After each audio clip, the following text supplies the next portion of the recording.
Hello YouTube. Hope you're not tired of me cleaning up wrenches. It's just been something I've been doing lately. I found this on the street. I'm going to take a picture of that. You can't read it. Mac Tools. Sabina, S-A-B-I-N-A in Ohio. 1/16.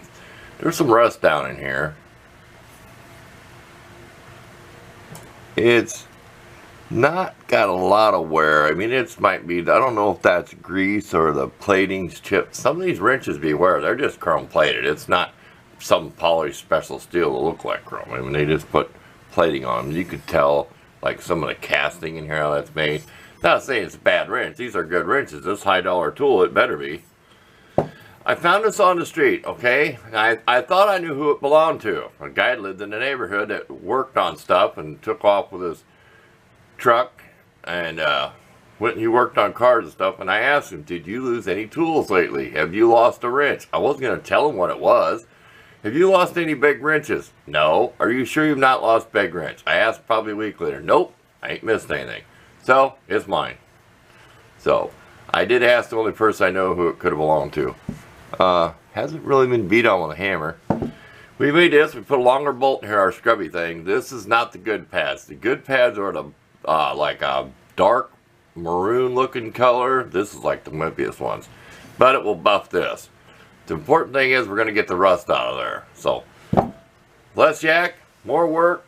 I'll try to take a picture down there where you can see where this is rusted before and after, because you see what this looks like. I mean, it's got rust pits here, and we're going to try to do it without any wire brush, because that thing can do more damage, because it's wearing down. It's too coarse now. So stay tuned.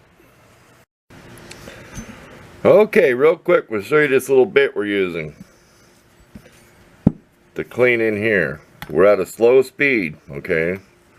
So we did the groove, and then we kind of just went back and forth, up over the little hump, you know what I mean? Up and down one side, the other, you know what I mean? Up, then like this, back and forth real fast.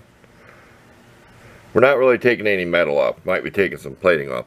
In here, there was a little bit of roughness in here. It almost looked like factory defect instead of rust. See it there where that's ground poorly? Smooth that. And this is what it's like before. See the rust? So, we're not taking anything away from the wrench. If anything, we're taking maybe a little bit of the plating off. But you can tell, I mean, it's rusted. I just found it through my toolbox. I didn't do anything to it. So, back to work. Took some of our cheapy rust spray, and then we got here with my favorite scratchy tool, metal scribe, and then we just flushed it with some rubbing alcohol to get rid of any grease. We don't want grease in our little buffer pads, so you can almost still see the alcohol in there. You can see where it's wet. So I did down the whole thing. It is what it is. If we had a way to paint that, some toothpicks or something, we might paint the lettering. We're just really not that good at it.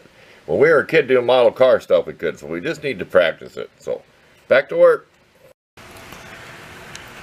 Okay, this is the best we could do. We had to switch back to what we had left of the little red ones, and that is aggressive. You will see the scratches. The green would not work. If I bared down, it tried melding it. I had to stop and scrape some of the melded stuff off. So the green ones do not work as good as the maroonish colored ones. I don't know if I have a piece here to show you, but if you watch my videos, you've seen them. This was the 3M brand, a little bit better. I need to go get some more. But at least we got all the rust out of there. We took care of it here where we had, it does funny stuff you get where chrome's, that was kind of a burr. We took the Dremel to it, and where the stuff, the plating was knocked off it. And just to show you real quick, here's plates where, places, you can do this, where the plating's coming off. See where it's darker right there? You can see it's chipped if you look real close. I have a tendency to get too close to this. But there you go. That's the best we can do. At least we put it away, we'll oil it. There is something I know on cars I've used 1/16 on. Like older cars.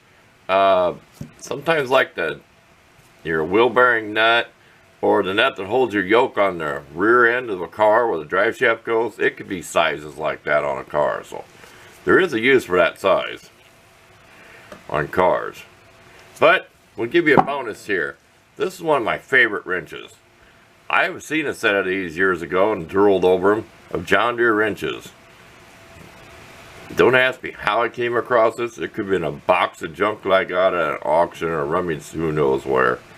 It could have been on a junk garbage day, but these were nice wrenches. I would say this wrench, that's just my opinion, is just as good as a Snap-on in its day. And I'd say this wrench is old. It's not, I don't think it's anything new. It's probably could go back into the 80s even.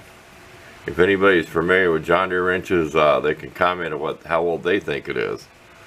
Pause on the number there in case I forget to take a picture. But at least next time I grab it out of the box, it'll be nice and clean. So there we go. I'll leave you a couple pictures. Thanks for watching.